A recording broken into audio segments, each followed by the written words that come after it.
this is Mr. Blue doing a review on Avengers Infinity War. This is gonna be spoilers, and most importantly, spoilers.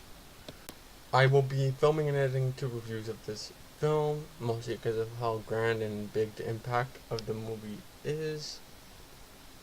Yeah, that's the recent update in my background room. See I had for Infinity War, so clearly I like the movie. You'll see my opinion in the review that I'm doing right now. Let's get to it. This is my spoiler-filled review of Avengers Infinity War. I have a non-spoiler review coming soon. Hope you dig this.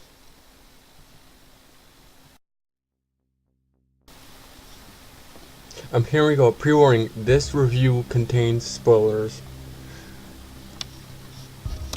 This film is a culmination of 10 years of Marvel movies. Sorry folks, no Netflix characters in this film.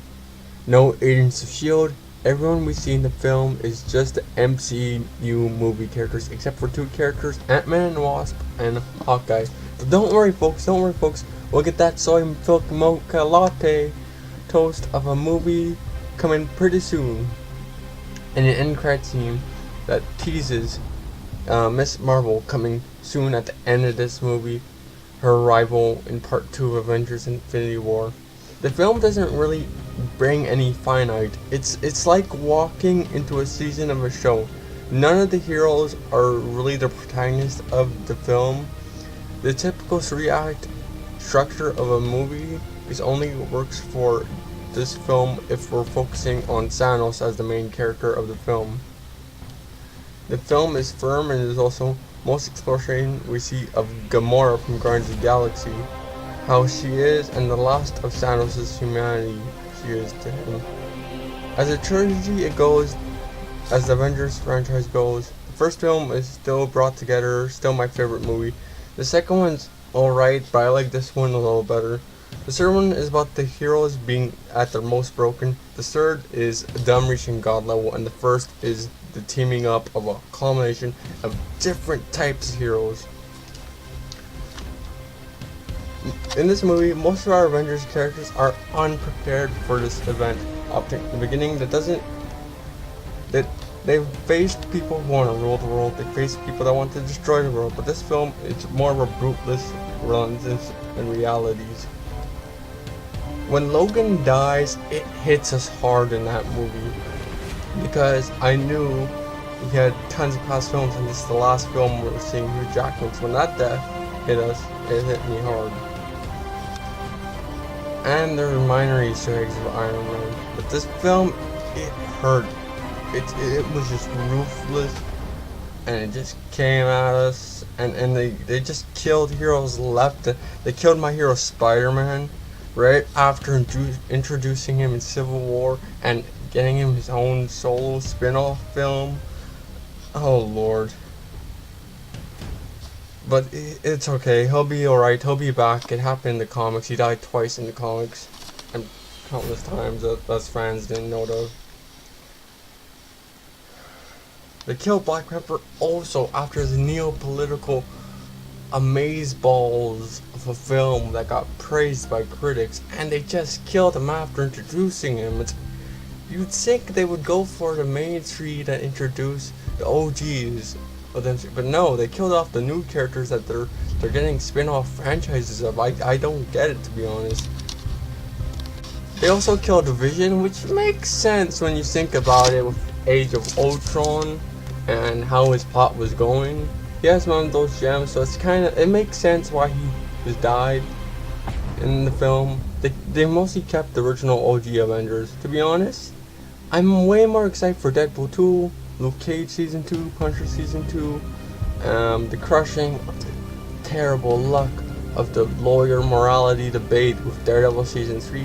But this film, it's alright. I should feel heartbreak from this film. Aside from maybe Loki, most of the deaths we know are not going to stand because they killed off farm fresh Avengers characters. With sequels already greenlit, the film has all the heroes split into factions, We got all the space characters together. We got all the comedic characters together. The serious characters are in Wakanda. We see Thor and Star-Lord, Banter and Bond. And he gets a new eye, easily replaceable, a better hammer. They're funny and guarded, and they finally resolve Thanos and do his arc, but he's the only character that's really fleshed out in this film. We lose heroes very. There are moments where Thanos' voice even reminds me of that guy from The Office. I know this has to do with nothing spoiler movie this part, but his voice in the movie reminds me of that guy from The Office, and I just love it every time. Oh yeah, and Red Skull makes his grand reappearance as a gatekeeper. It's a world population control type of villain, and our heroes are less fleshed out and had. If you haven't seen the previous films, you might be lost. If you have, you'll still be lost, but you'll understand it a little better. It's better than Age of Ultron, but it's not better than the first film. And there's a scene I can't take seriously. We see Peter Dinklage, a short guy, playing a tall guy. We get it. Okay. Ha ha ha. We get it, Marvel. I see what you were getting at there. I see the joke you put there. Peter Dinklage is a legend, but I see what you did there. That was kind of the jumping the shark moment, but never mind less. Thanos literally threw a move in the movie, so there's that. It's better than Age of Ultron, that's like the best I could say.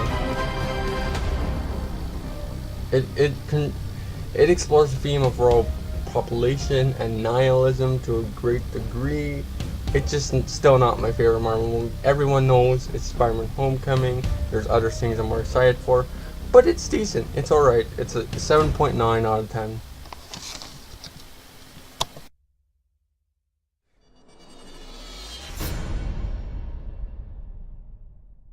That was my non-spoiler review of my spoiler review of Avengers Infinity War. Hope you ladies and gentlemen enjoyed it.